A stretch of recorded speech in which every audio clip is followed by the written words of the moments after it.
I'm Marianne Sladich Lance. I am just so delighted to be here with my dear friend, Suzanne Hartung. Thanks, Marianne. When I was 17 and 18 years old, I was so gifted by God. I think we have been gifted with profound awareness of God's presence. Sometimes it's suffering, though, too. It is suffering. I mean, it's, Yeah, it's the greatest gift. And, Yeah, and yeah. I often think of Mother Joseph when Yeah. she said, my God has given me a flame. It's like I feel like I have that flame, and sometimes it's like, damn it. Yeah, yeah. I don't want a flame. Give it to Yeah, somebody else. Yeah.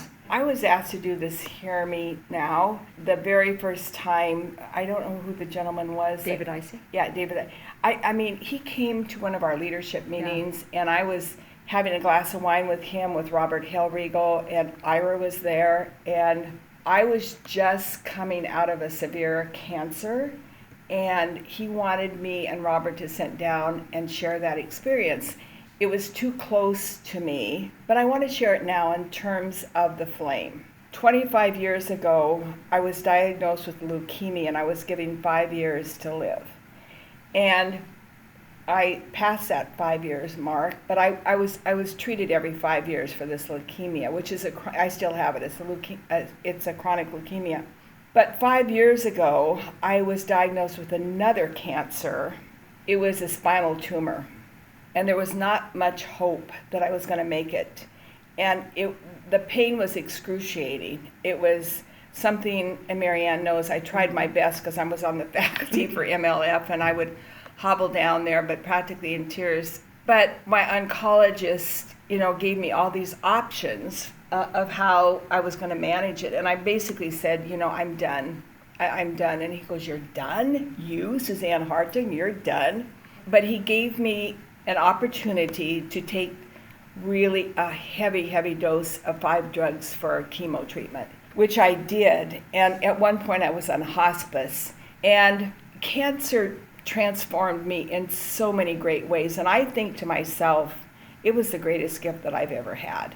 Wow. I mean, I can almost cry about it Yeah. because one thing, I was in such tight daily commune with God. I meditate every morning, but it's just this constant. I was, and it was this acceptance, this journey that I was on. And I wasn't going to have the flame to take care of the poor.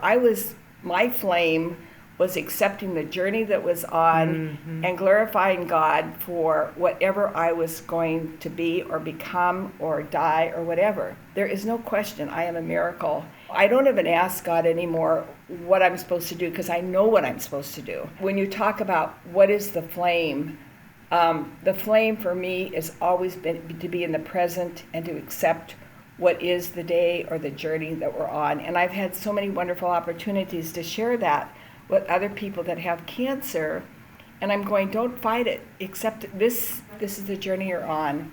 And Marianne has even said to me, you've been changed by this cancer. And I've never known exactly what she meant by that, but this is hard for me to even say this, but I love the time with God because that's what I spent my days with, in constant communion with God. What is change? And, Yeah.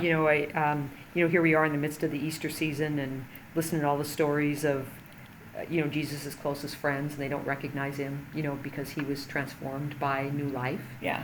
And so, you just think about, there isn't any outside change, but the inner change is so profound that, what would I say, how have you changed?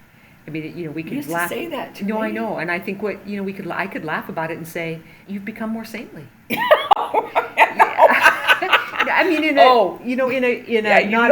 am so saintly. but not in a fluffy sort of way, Yeah. but in a way of just what you just said. I need to be present in the moment. I need to be at one with God. I need to spend this time with God. I need to somehow use whatever life is in me to do what's good for the world around me. And not that it wasn't that way before. There's a more groundedness. How I would describe it is I can't get into just the complaining, the constant Drama. The drama. The drama. I just can't get into drama. Yeah. But anyway, I've been blessed by cancer. That's the way I can say it. I often find great peace in Julian of Norwich. All will be well, all will be well, all manner of things will be well. There is a a life or a way that's way bigger than us and way bigger than this particular moment in history, we have to trust in something bigger than ourselves. That requires us to go deeper once in a while and not just stay on the superficial, trying to think that we can solve and fix it all. But we have to trust. That doesn't mean blindly. We have to work our hardest in the midst of it. The mission is way bigger than all of us. With God's grace, it'll continue.